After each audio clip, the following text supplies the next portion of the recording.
Olá, na trilha de conectividade e infraestrutura de áudio e vídeo, vamos falar sobre plataformas de contribuição de conteúdo. Iremos abordar como as redes e as soluções de conectividade têm sido utilizadas, quais as tendências tecnológicas e as recomendações para cada aplicação, com alguns casos reais. E para desenvolver esse tema com a gente, estamos aqui com o Guilherme Saraiva. O Guilherme, que é o diretor comercial da Embratel. Guilherme, seja bem-vindo à nossa trilha. Calvilo, muito obrigado. Agradeço a organização da SET de poder compartilhar um pouquinho aqui sobre as tendências aqui desse mundo de contribuição na área do audiovisual. O ano de 2020 ele foi bem atípico, um ano que assim eu considero de enorme inovação e muita colaboração na criação de soluções aí por tudo que aconteceu aqui nesse ano, né? Então as emissoras, né, de uma forma muito rápida tiveram que se readequar a essa nova realidade e colocar no ar produtos novos. Houve uma interrupção, por exemplo, dos produtos tradicionais de futebol, por exemplo, e houve um surgimento enorme de lives que exigiram novas tecnologias que eu vou também tá mostrando aqui, né? Bom, pessoal, vamos ver então como é que estão essas tendências de contribuição. Esse ano de 2020 foi marcado por um surto de inovação, uma alteração enorme nos calendários de eventos. O futebol foi interrompido, surgiram as lives, muita colaboração, home studio. Então, isso exigiu muito da indústria e o que eu percebi foi uma agenda extremamente positiva, todo mundo querendo dar certo, uma oportunidade também de co-criar soluções, tanto fornecedores quanto a indústria. E eu vou compartilhar com vocês um pouco do que a gente viu ao longo desse ano, né? A primeira coisa que é uma enorme tendência é a questão de como as redes e os terminais que estão conectados com essa rede estão evoluindo, né? Então, a gente via, num passado um pouco mais longínquo, em que a inteligência estava essencialmente na rede. A gente tinha equipamentos na ponta bastante estáticos, pouca flexibilidade. Você configurava um encoder numa taxa de bits, ele ficava naquela taxa por uma eternidade. As redes eram totalmente determinísticas, bandas garantidas, as rotas eram conhecidas, então você sabia por onde ia uma rota de uma conexão interurbana, você vai pela cidade A ou pela cidade B. Discutia-se muito essa questão das redundâncias, a inteligência da rede, né? Então, a gente estava trabalhando com redes inteligentes, bem definidas, bandas garantidas. A gente está indo para um mundo agora que é um mundo assim, até um pouco um trocadilho nebuloso, que é o mundo da nuvem, né? Então, assim, por onde que está indo o pacote? Ninguém sabe direito, né? Mas a ponta ficou muito mais inteligente. Então, de certa forma, a conectividade ela passa a ser um pouco mais comoditizada do que ela era no passado. Você tem uma explosão também de provedores regionais e a tecnologia de redes definida por software, que é o SD-WAN, permite que você ache o melhor caminho e recomponha tudo que você espalhou através de diversas redes na ponta de recepção e recomponha tudo aquilo num sequenciamento correto.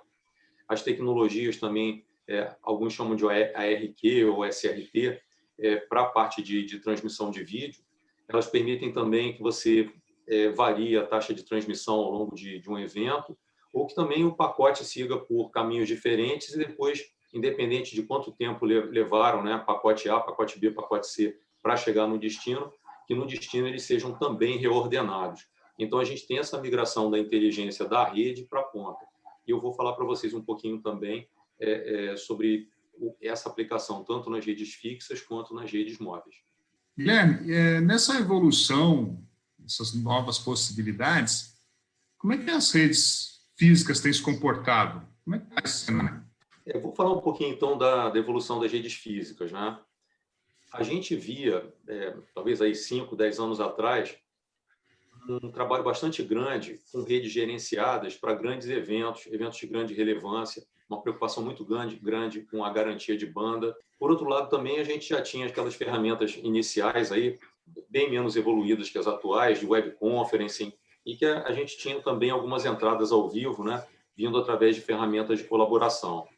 O que a gente tem visto na evolução dessas ferramentas é, basicamente, na parte de redes, as antigas redes determinísticas, muito baseadas no SDH, que era aquela hierarquia digital síncrona, migrando para redes IP, A gente teve até uma migração de interface para IP em cima do SDH, que foi o LAN to LAN. Então, a gente tem hoje ainda entregas que são baseadas nas interfaces tradicionais seriais G703, a gente tem também agora LAN to LAN.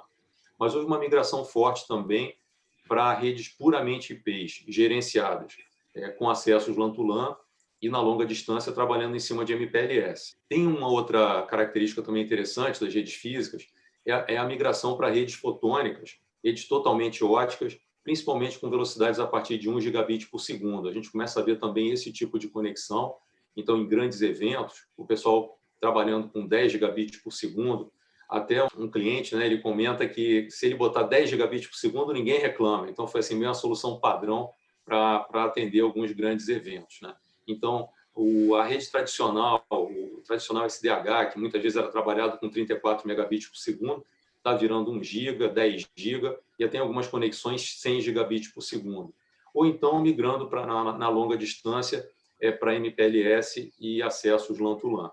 Na linha das ferramentas de colaboração mais baratas, né, que eram os web conference, a gente está vendo uma entrada de SD-WAN com home offices, né? Então, a pessoa pode ter rotas múltiplas, a rota múltipla pode ser por 2 acessos físicos, pode ser por um acesso físico, um acesso sem fio. Então, todas aquelas tecnologias que eu mostrei no slide anterior, né, de SD-WAN, SRT, tudo isso está sendo combinado para poder trafegar com qualidade em cima de redes não necessariamente gerenciadas. Então, esse é o cenário aqui da evolução das redes físicas, né? E as redes sem fio, wireless, como é que elas também têm participado nesse ambiente, Guilherme? As redes sem fio, elas têm evoluído bastante também. Tradicionalmente, 10, 20 anos atrás, a gente trabalhava muito em cima de retirada de sinal por satélite, em termos de retirada sem fio. As redes móveis, né, vêm evoluindo muito, principalmente com a chegada do 4G, e começaram a surgir as soluções de multilink. E aí a gente tem dois opostos, né? A rede, os acessos em banda C via satélite, banda garantida, frequência garantida, tudo certinho, enquanto que o multilink é aquela tecnologia que a inteligência está totalmente na ponta, o terminal tem múltiplos chips, ele acha o caminho que é mais fácil, ele recompõe depois os pacotes na ponta. Então, o multilink realmente foi uma grande evolução e tem sido usado com grande sucesso. Em qualquer lugar que você vá, as emissoras usam muito o multilink, né? Mas também estão tendo evoluções nessa frente. Então, por exemplo, no multilink, a gente tem visto uma evolução importante, que é a questão do chip priorizado, em que você tem a priorização do tráfego na banda larga. Algumas operadoras estão trabalhando nessa linha. Então, ao invés de você ter, obviamente, a mochila continua inteligente, mas ao invés de ela precisar sair procurando banda onde tem disponível, você consegue ter em algumas redes a priorização dessa sua banda, o que dá muito mais conforto para a transmissão e, eventualmente, até o multilink sair de uma figura basicamente para notícias, para eventualmente até transmitir um evento através do multilink. Os multilinks eles têm evoluído bastante e a grande novidade agora está basicamente no lado das operadoras, que é a questão do chip priorizado. Então, os multilinks continuam com aquela inteligência toda de procurar a rota, a melhor rota, quebrar em os pacotes em rotas diferentes, recompor tudo na recepção. Só que agora algumas operadoras estão trabalhando com a priorização de tráfego na sua rede móvel, o que dá muito mais conforto, eventualmente para tirar o multilink de ser uma ferramenta basicamente para entrevistas ou para notícias, né, assim, curtas, para eventualmente até produzir eventos, porque você vai ter a priorização na rede móvel. Na linha de satélite, a gente tem visto o caminho oposto, eles saindo daquelas soluções mais rígidas, né, dos SNGs tradicionais, para os terminais também baseados em IP, que é o que a gente chama dos IPsat, trabalhando em banda Ka. Os IPsats eles vêm aí com duas características, ou um IPsat num modelo similar à rede celular, totalmente uma rede de pacotes que o pessoal costuma chamar de best effort, né? Não tem garantia de banda, e também tem as soluções IPsat que tem garantia de banda, que é o chamado CIR, né? A taxa de informação comprometida mínima, e tipicamente a gente vê esses IPsats com CIR trabalhando aí, flutuando com a banda em torno de 1 a 4 megabits por segundo, que é bem interessante com a transmissão em H265, né? E a grande expectativa desse mercado bom, as soluções podem ser combadas também, né? Você pode ter IPsat casado com multilink, mas a grande expectativa do mercado é o 5G. E então alguns fornecedores de de equipamentos tipo Mochilink, já estão falando aí de Mochilinks com 4 câmeras, pelo menos o que eu escutei com maior número até esse momento foram 4 câmeras, e na rede 5G, ainda mais com a rede com tráfego priorizado, possivelmente vai ser uma ferramenta interessante para você conseguir fazer retirada de sinal de médios eventos, pequenos eventos, lives. Eu acredito realmente que o 5G pode dar mais força ainda à retirada de sinal através da rede móvel. Então, essa é uma visão aqui da tendência de contribuição na rede sem fio. Guilherme, você tem alguns casos específicos aí de uso que você possa compartilhar com a gente? Sim, Calvelo, eu vou mostrar aqui um caso de um cliente. A gente trabalhou nesse projeto, um cliente queria ter 12 pontos de contribuição jornalística, ele tem uma central de jornalismo falando com 12 pontos remotos. A gente começou a implantar 6 pontos remotos para começar essa rede, totalmente baseada em cima de IP e dessas novas tecnologias que eu comentei aqui. Alguns pontos que a gente está chamando de centrais de jornalismo tipo 1, elas estão totalmente apoiadas em cima de tecnologia de rede configurada por software, SD-WAN, um acesso principal através de LAN to LAN, um acesso IP padrão, e o backup através da internet, usando também encoders com tecnologia SRT, que permitem flutuação da taxa de encoding ou recomposição dos pacotes na recepção, porque dependendo da qualidade ou da banda disponível, esses pacotes podem ir tanto pelo acesso LAN to LAN como pelo acesso à internet. Uma alternativa dessa central tipo 1 é a central tipo 2, onde, eventualmente, em algumas cidades ou localidades, você não tem provedores distintos que caminham com rede. Muitas vezes até você tem provedor distinto, mas a rede é compartilhada, né? Então, onde essa rede é compartilhada, a gente está fazendo a diversidade de caminho através de uma tecnologia IPsat, IPsat com banda garantida. Então, é a mesma solução de SD-WAN com 2 rotas. E também o cliente observou que as tecnologias LAN to LAN têm sido bastante confiáveis, né? Então, em algumas localidades que não são assim de missão crítica, a gente está fazendo simplesmente o acesso através de LAN to LAN. Então, é uma estrutura de contribuição de jornalismo com entradas ao vivo diárias que está sendo montada totalmente em cima de redes IP, com redundância ou não. Vou fechar agora, então, com uma visão geral do que foi falado aqui, nesse quadro, comparando redes gerenciadas e também pontas inteligentes, equipamentos inteligentes e menos inteligentes, como ele se compõe em cada caso de uso, né? Então, porque são muitos os casos de uso hoje dentro de uma emissora, né?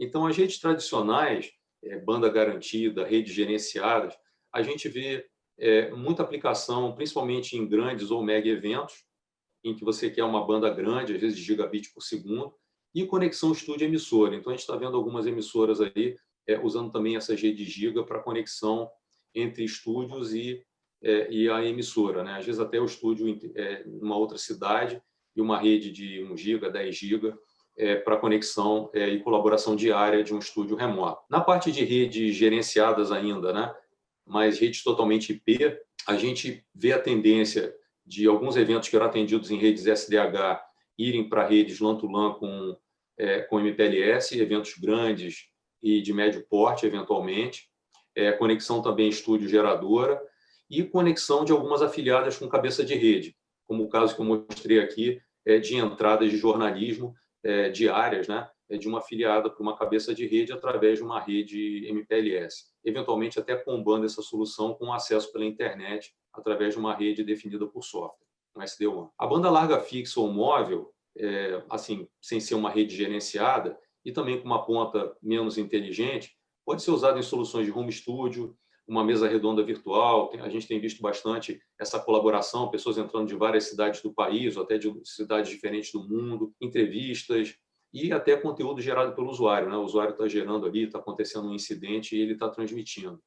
E as soluções SD-WAN, redes totalmente definidas por software, né? Mochilink, IPsat, para lives mais profissionais, eventos pequenos e médios. Acredito que, até comentei o caso do 5G, já chegando com mochilas com 4 câmeras, né?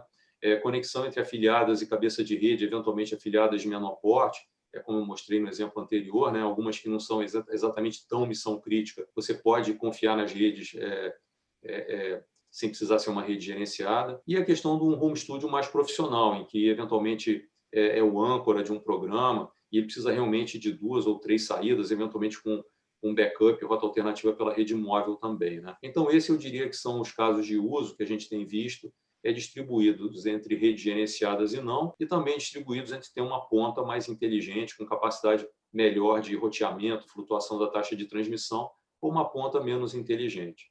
Eu acho que assim a gente fecha aqui esse cenário aqui de aplicações e tecnologias. Ótimo, Guilherme. Acho que você passou bem aí por todas as possibilidades de uso. Guilherme, em nome da SET, eu queria agradecer a sua participação. Você compartilhou um conteúdo muito rico para nós, com certeza vai contribuir com muita gente.